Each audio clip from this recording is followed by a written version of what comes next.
클릭해주셔서 감사합니다. 안녕하세요, 축구용입니다. 오늘 새벽에 총 7골이 터지며 연장전 끝에 맨유가 리버풀을 꺾은 FA컵 경기를 보면서 손흥민 생각이 너무나 많이 났습니다. 우리 손흥민 선수가 유독 토너먼트 경기와 인연이 없는 것이 너무 아쉬웠는데요.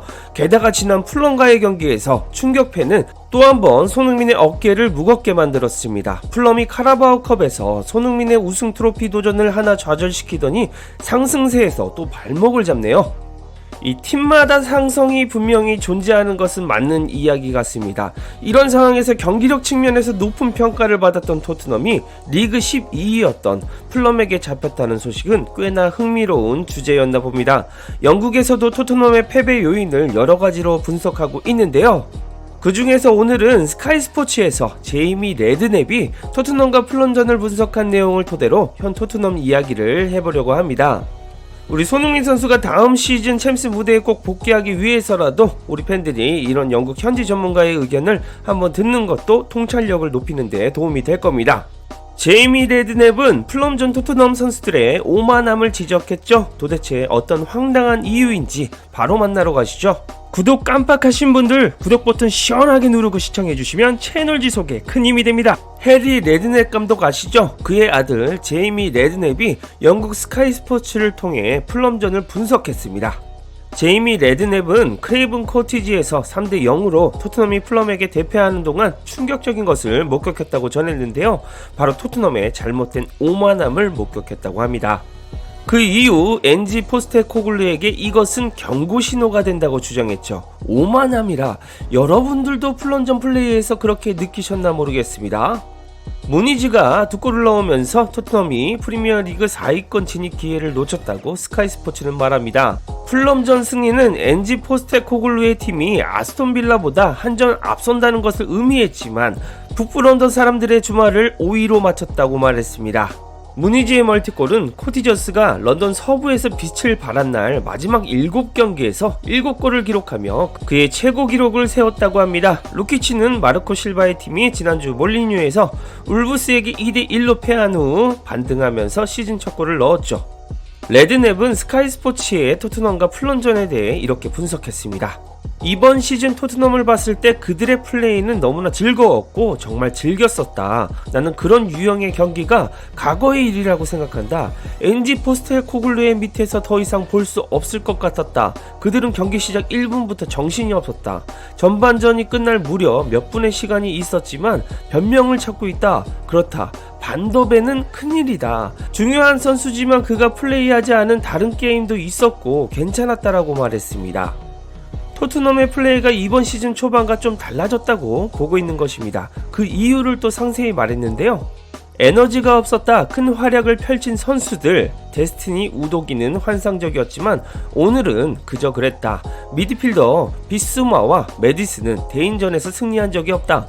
나는 놀랐다. 팀의 라자냐 게이트, 독감이 있었다는 감독의 변명을 듣고 싶을 정도였다. 그들의 에너지 측면에서 내가 본 것은 헤아릴 수 없다고 말했습니다.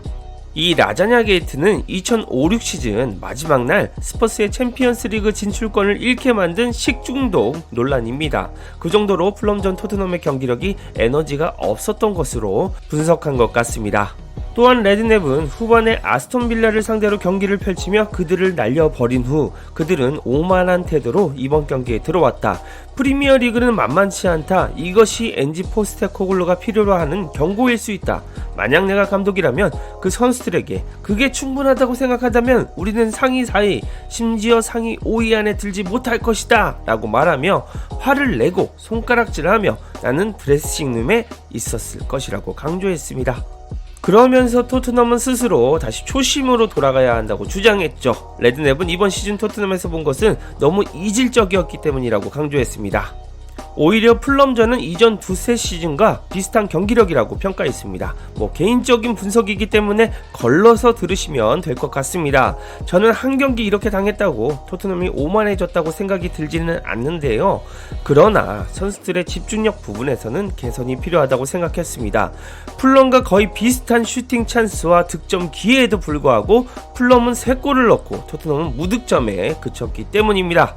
경기마다 손흥민에게 모든 찬스가 몰릴 수 없는 지경이라 토트넘 선수들의 전반적인 골 결정력이 상향 평준화가 돼야 합니다.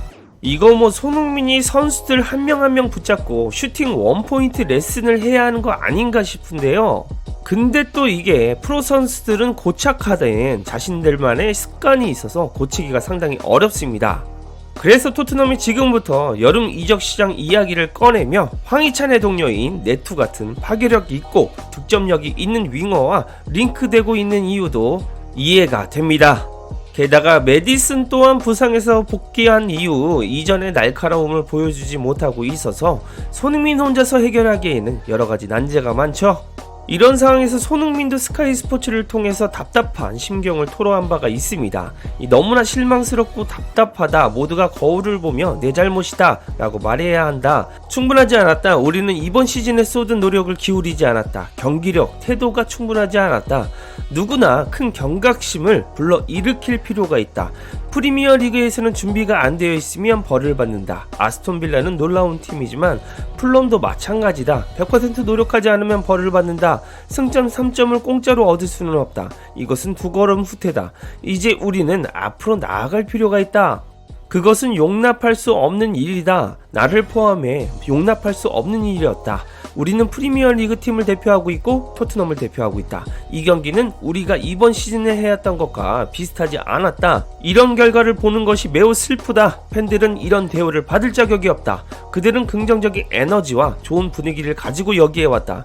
이것을 잃는 것은 매우 힘든 일이다. 선수들도 매우 우울해한다라고 말했습니다. 손흥민의 인터뷰를 살펴봐도 경기력 측면에서 매우 실망한 부분이 많이 보입니다. 특히 노력을 기울이지 않았고 경기력과 태도 측면에서 충분하지 않았다는 말이 중요한데요. 이 말이 어쩌면 제이미 레드냅이 말했던 토트넘의 오만함일 수도 있겠다는 생각은 듭니다. 토트넘은 승점 6점짜리 경기 아스톤 빌라전을 4대0으로 대파하고 리그 12위팀을 상대로 원정 경기를 왔었습니다. 때문에 선수들이 원래 해왔던 방식이라기보다는 빌라전과 연장선적인 측면에서 풀럼을 대했던 것은 아니냐며 레드냅도 그리고 손흥민도 지적하고 있는 것 같습니다. 하지만 포스테코글루 감독은 이런 결과를 회의론적으로만 보지 않았다는 게 대단합니다. 스퍼스는 솔샤르 감독의 맨체스터 유나이티드를 상대로 3대0으로 패했던 2021년 10월 이후 처음으로 프리미어 리그에서 득점에 실패하고 3골 이상 패한 경기였다고 합니다.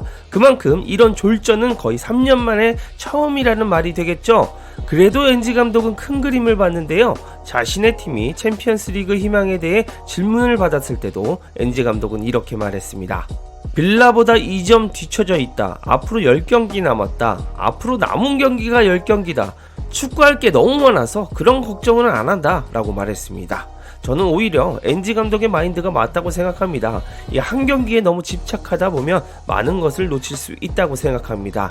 풀럼전 경기는 분석하고 고쳐나가면 될 일이라고 봅니다. 그리고 이번 휴식기는 엔지가 많은 부분을 개선해 나갈 수 있는 시간적인 여유가 있죠. 그러니 손흥민 선수도 너무 큰 부담감 짊어지지 말고 대표팀으로 웃으며 돌아와 주었으면 좋겠습니다. 이상 축구용이었습니다. 구독과 좋아요 알림 설정 눌러주시면 빠르고 정확한 소식과 분석으로 보답하겠습니다.